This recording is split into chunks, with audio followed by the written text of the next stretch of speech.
Magtatapon kami yung basura ni Mama. Ang baat. Akin tong isa. Ayan guys. Let's go. Hindi masyadong malamig ngayon eh. 51 degree Fahrenheit sa labas. Tapon kami ni Mother. Sa side lang naman ng bahay. Kunin mo. Oh, dami kong sasamang mga ano.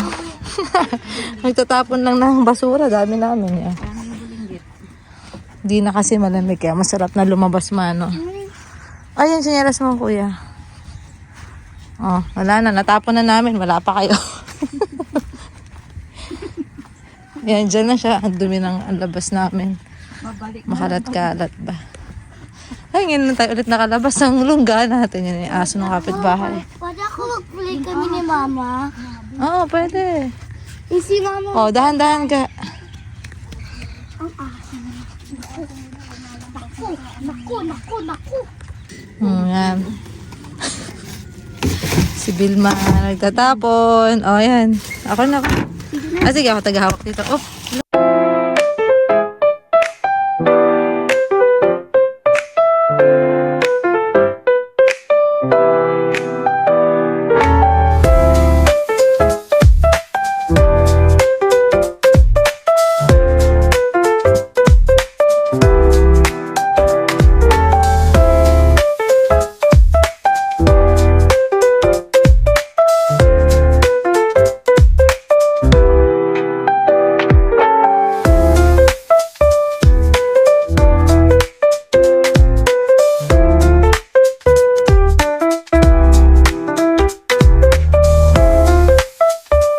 Barracks na.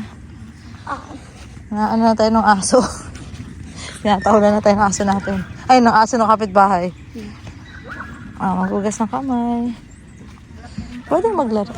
Oo, malaki yun mga every week yun kinokolekta, every Tuesday. Oo, hinihila ni Daddy yun. Oo. Yung mower yung ginagamit niya ma. Balik na sa mga lungga. Mga lungga lang. Hindi ko na naalala guys kung anong day na ako dito sa sobrang tagal ko nang hindi nagtsatsaa na ganito. Ito na number 8 siguro. Kasi ito yung wait lang. Number 8 na lang. Tingnan natin kung ito nga. Ito, hindi ito na nabuksan sa loob. Ibig sabihin, ito nga siya. Pag wala siyang scotch tape. Kasi ang isang box nito hindi lang isa laman guys eh. Si Atalia, Alexa na Alexa. Ito nga. Ito na lang tayo. Galit na. Ito na kay Alexa. Hindi si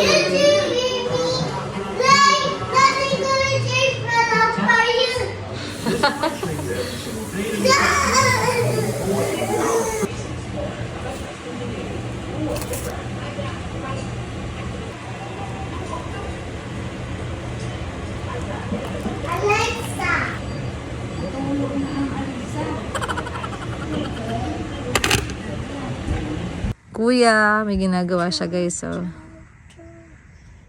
musok na. Magnifying glass tsaka araw equals fire. Burning. Ay, sunog oh. Sunog na. Ito na yung isa. May smoke. Nakakalabas kami guys kasi sakto yung lamig. Sakto yung init.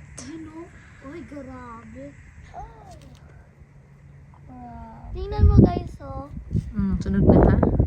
Ay, grabe. Tingnan mo. Nasunog na. Nasunog dito.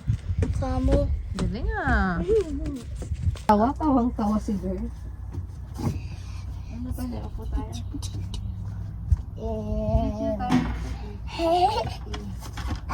They're sleeping down. Hello, ladybug. I'm not gonna scare you. Hi. Ladybug yan. Ladybug bigger dyan. This is a baby. Baby. Ladybug yan? Sure ka? Parang hindi ladybug yan. Because that's a baby. It's baby, kaya small. Yeah. That's her, the big one is family. That's her family. The small ladybug is gonna be the baby. Wow, galing naman. Siyempre, small Let's siya, no? here. Ben, where are you? Here's your house. Hey, everything. Nag-run away na yung insect, Talia. Yeah.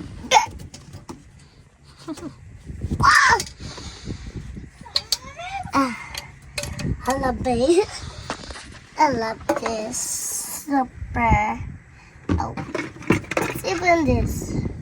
Like it's come out and come out and made the casa. So, ayan guys, pumasok na kami. Magla-lunch na kami guys. Nagluto si mama ng pansit. Kasi birthday ng brother ko sa Philippines. Happy birthday, Kuya Michael. Tapos ito niluto ko. Salmon to guys. Ginawa kong sinigang na salmon. Ayan. Tapos wala to. Pinaglutuan lang to na spaghetti. May spaghetti rin kami guys. Ito mga spaghetti. Favorite ni Atalia kasi guys. Mas gusto niya spaghetti kaysa sa pansit. Apo. So tara, kain na tayo lunch. Kain guys. Lunch time. Pansit. Leftovers ng breakfast. Ito yung salmon mo. Oh. Sinigang. Spaghetti. Kain guys. Good morning guys. It's been a while. Yes, it's been a while daw. Oh. Ayan guys. So, morning ngayon on Thursday. After 3 days duty, off na tayo. Yes, yes. Of course, guys, pinakamasaya like yung lagi ko sinasabi sa inyo guys. And yung duty ko, 3 nights duty ko, hindi siya madali for me. Medyo na-busy ang lola nyo. Kaya ngayon lang ulit ako nag-vlog. Dahil medyo stress ang lola. Medyo lang naman guys. So, mag-ano na muna ako. Magsasanitize muna ako ng sasakyan. Kasi gagamitin ni hatid yung mga bata. Ayun na, sanitize tayo palagi. Ito, Lysol. So, samahan nyo ako kung anong vlog ko for today, guys. Let's go. Let's see kung anong mabablog ko ngayon. Ayan. Ano kasi, guys, kaya na-busy. Kasi, ang daming nagtae, tsaka nagsuka sa mga residents. Kaya, medyo na-busy. Ang aming facility, guys. Medyo na-busy dahil dun sa hawa-hawa sila guys. So alam niyo naman pag suka tae medyo matawag sila. Okay, and bigay ng mga gamot, yun lang. Ha? Mag-pray ako for you. Yeah, effective kasi hindi ako masyadong busy ngayong 3rd night. Okay lang kasi natamad na ako. Charot. Ha? Kain ka na muna. Galing mag-timing ni Isa. Binawian niya ako eh. No? Good morning, Atalia. Hi. Hi guys, good afternoon. Continuation ng vlog natin. Yan. Bird. Nakatulog ako agad, hindi na kami. Guys, yes. Ayun na sila talaga guys. Nasundo na namin. Hindi na kami umalis kanina pagkagaling ko guys sa duty kasi sobrang napagod ako sa 3 days duty ko. So, tinulog ko na lang guys. And then ngayon, nagising na sumama ako magsundo kay Atalia. Tsaka hinintay namin ngayon si Kuya Ace. So, before we start guys, may isa-shoutout lang ako sa inyo. Ayan, wait lang. Asa na siya? Ayan guys, eto si Onin Valencia. Sabi niya, hi, pa-shoutout din po sa wife ko. Honey siguro yung pangalan niya. Honey, thanks. Lagi din kami nanonood ng vlogs nyo. Ingat lagi. Yan. Thank you. Hi, Honey. Ayun, dun sa wife niya. Thank you for watching. Second one, si Tim Vargas family. Sabi niya, hello po. Palagi kami nanonood ng mga video nyo. Sana mapansin po. Ingat palagi. Soon kami din. Ayan. Hi, Team Vargas family. Yeah, good luck. Yes, good luck. Soon kayo naman talaga dito. Ayan. Thank you for watching, guys. So ngayon, habang naghihintay, naisip ko mag-vlog about, Talia, about what, Talia? About eating. About eating. About mommy. About me. About you na lang. Ganda About naman. And your mom and your family. Guys, sa timo ko nabili tong niya. Ang ganda, oh. Flex ko lang. Ang kanyang, what do you call that, Talia? Mama. Hair clip. Ayan guys, habang kumakain si Daddy, ayan. Favorite namin to guys, oh. Planters. Masarap siya guys. So habang nagmumukbang. Mukbang. Ang topic natin ngayon guys is about cultural differences sa work dito sa sa US. So Daddy, impromptu to, wala kami, hindi namin alam na sabihin namin. Ano lang to guys, based on our experience lang naman to, lahat ng sasabihin namin guys. So, anong masasabi mo Daddy? What is culture first?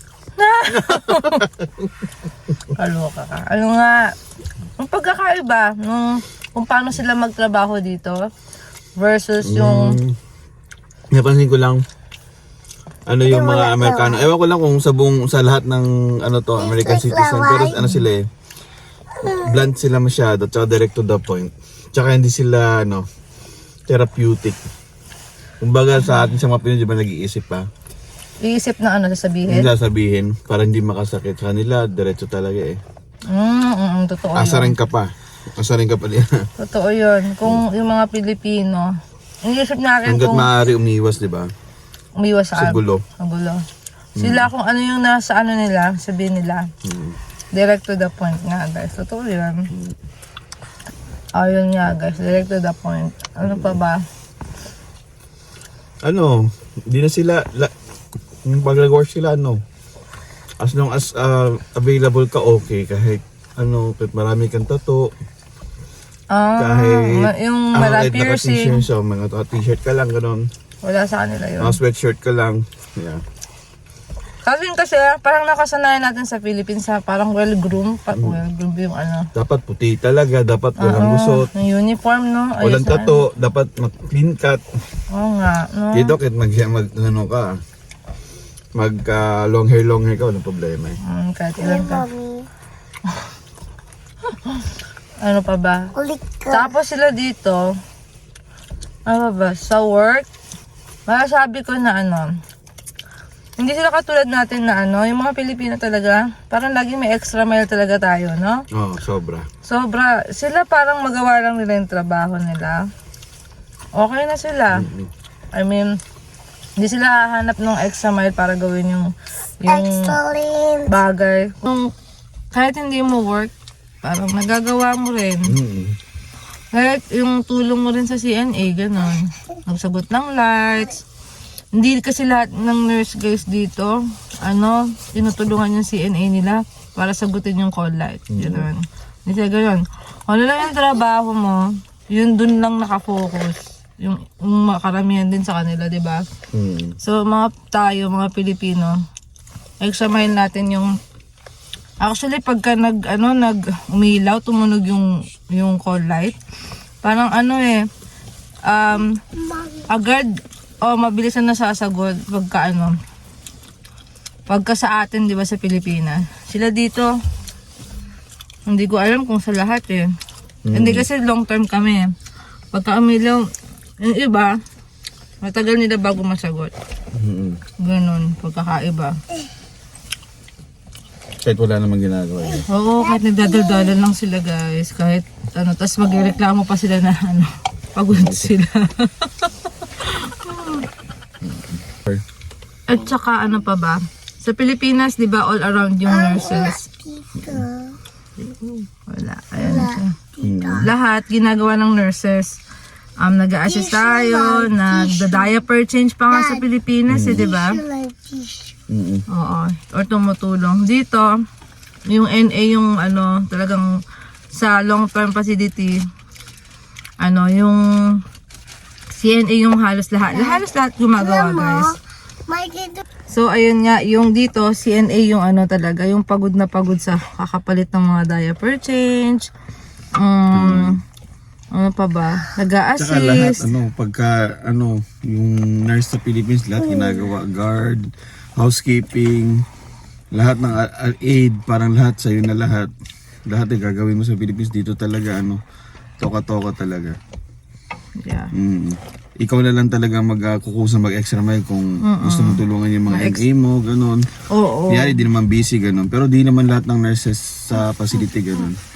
Madalas sa kanila nag-aantay lang, nakaupo lang, antay nilang gumalaw yung CNA nila. O kaya tatawagan nila yung CNA nila na gumalaw. Iba tayo mga Pilipino, masasabi ko.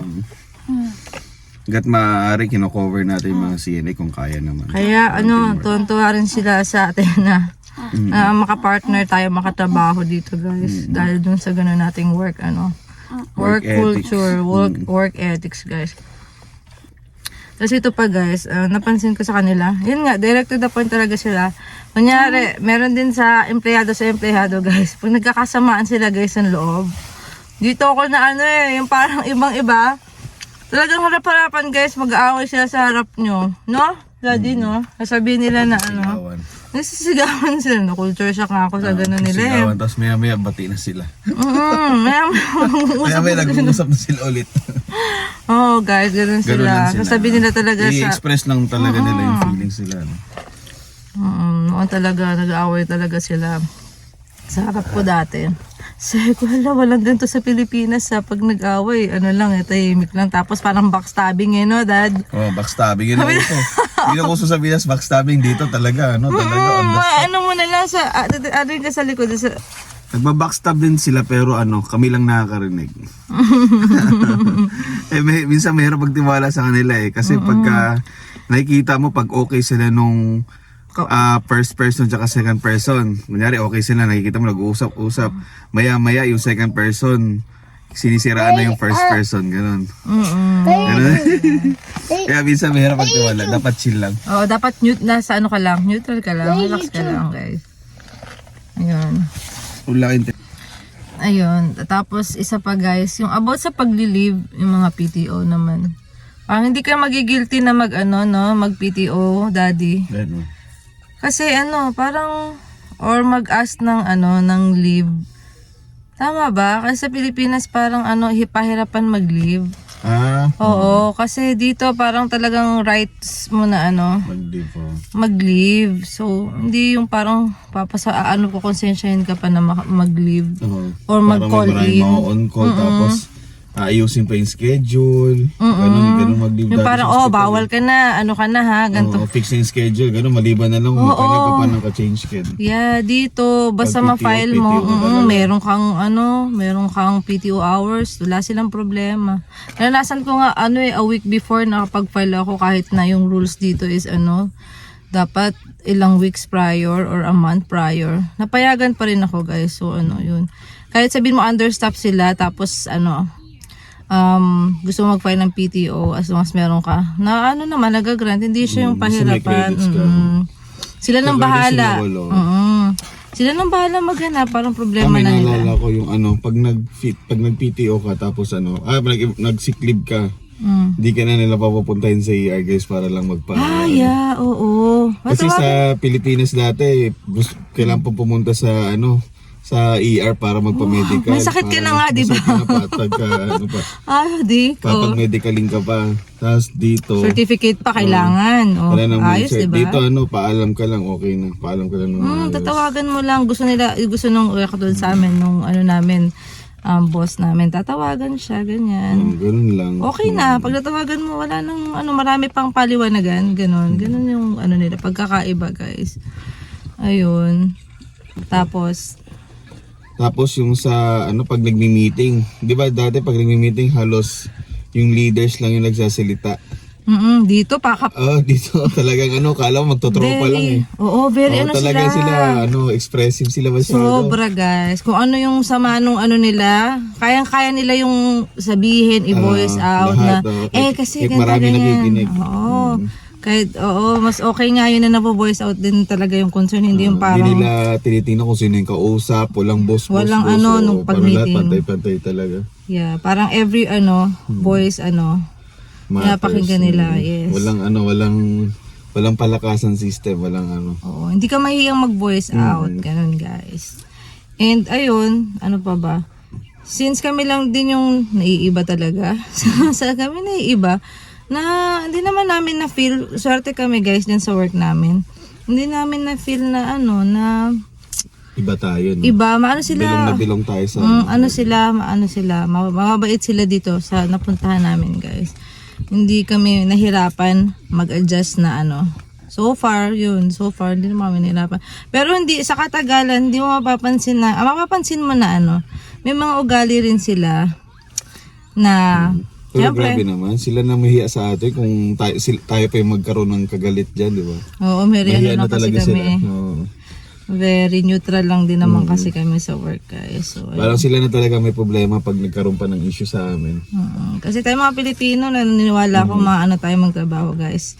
Mga, ano nga sabihin, maayos tayo magtrabaho, na train sa Philippines. Quality, Quality, sobrang quality mga Filipino nurses. So, ayan, saludo ako. Yes, nagdrama na. Saludo ako sa mga nurses dyan, guys. Kaway-kaway. Kasi mga papunta pa dito kahit naman sa Pilipinas, ganun din naman. Mas meron nga work din sa Pinas sobra. Oo, kayang-kaya. Travel time pa lang, pagod ka na. So, ayun. Ayun yung mga cultural differences na napansin namin at work, guys. May pa kami napansin. Since sa nga kami, long-term facility, guys. Kung paano sila kung paano sila tinitreat yung mga elderly nila. Kasi nga sila, di ba, expressive. Kung ano nasa utak nila yung nasasabihin nila. Hindi na nila nire-rephrase na para di makasakit. So, parang nangyayari, parang imbis maayos, lalo pang naggagatong. Parang napansin namin. Nagkakagulo pa lalo, Parang napansin namin, Hindi sila therapeutic. Majority of the nurses, hindi therapeutic. Yung kumbaga, imbis na parang tayo kasi mga karinyoso tayo sa mga matatanda siguro, yung parang, yung... Mahilig tayo mag-intindi kasi. Yung alam mong nandyan sila, alam mong may kapansanan sila, dapat iniintindi mo, pero sila siguro, hindi. Parang tingin nila pantay-pantay sila ng mga residente. Feeling ko sa PC din nung pag-intindi, medyo sila. Medyo maikli sila sa sa mga matatanda. O mababait lang tayo, hindi ko alam. Parang ganon. Understanding ng talaga. Understanding siguro, mas mahaba yung Tsaka kapit lang. Oo, tsaka siguro mas malakas yung natin mga Pilipino. No? Train tayo sa ganun. Sa mga depression. No, sabi ko, opo. Hindi naman dito guys, sobrang perfect. Makakaranas ka rin ng mga masasabi kong anxiety, depression. Sa kanila, konting ganun lang, gamot agad. Oo, parang na sila. Mas feeling ko mas malakas yung mga ng mga Pilipino, no, Dad? Kung paano tayo mag-cope. Mas magagaling tayo. Mas alam mo nga, parang mga Pilipino, laughter is the best. Laughter lang yung gamot natin. Tsaka Red Horse. Tsaka alak. Tsaka Pag nagkukupap, ganun lang ginagawa natin, di ba? Sila talagang parang sila. Kinukwento nga pa nila yan, guys. Yung mga nila, nagpapaanuhan pa sila ng mga antidepressant nila, guys. So parang, hindi ako makarelate syempre kasi hindi pa naman kami nagtitake ng antidepressant, guys. Tsaka sa atin nga kasi, hindi common sa ating mga Pilipino yung mga gamot, no? Kasi nga, pang mamahalin din siguro, pang high maintenance din yung mga ganun. Madalas yung iba, tinatawa na lang, kaya ini-enjoy nila yung buhay. Tsaka tabo siya sa atin na hindi pinag-uusapan masyado rin, no? Parang hindi open yung mga ng mga Pilipino sa ganyang topic ba? Hindi sila ganun ka-open. Parang pagka-depress ka, parang ang tingin sa'yo is ka na? Baliw ka na. Which is, mali rin, diba? Ayun. So, ayun guys. Medyo ang init na pinatay mo. Ano ba ito? Ayun guys. So, hanggang dito na lang muna ulit guys. Thank you for watching. And, shout out sa inyo lahat guys. Ayan. So, sundan na namin si Kuya Ace. Thank you for watching guys. And I hope, may napulot kayo sa ating munting may natutunan kayo. May kayo. May na-share kaming knowledges. Yeah, so sa mga papunta dito guys, ayan. So, lamang pa rin yung Pinoy. Pero sana maging okay yung mga facilities na mapuntahan nyo Yeah, yun. sa mga susunod. Kasi hindi naman ata lahat, hindi lahat. na siniswerte. Pati sa mga location. Good luck guys sa inyong mga American dreams and keep Dasal-dasal watching. Keep watching our vlogs and sobrang thank you guys sa panonood and pagko-comment ninyo guys. Thank you. Until next video.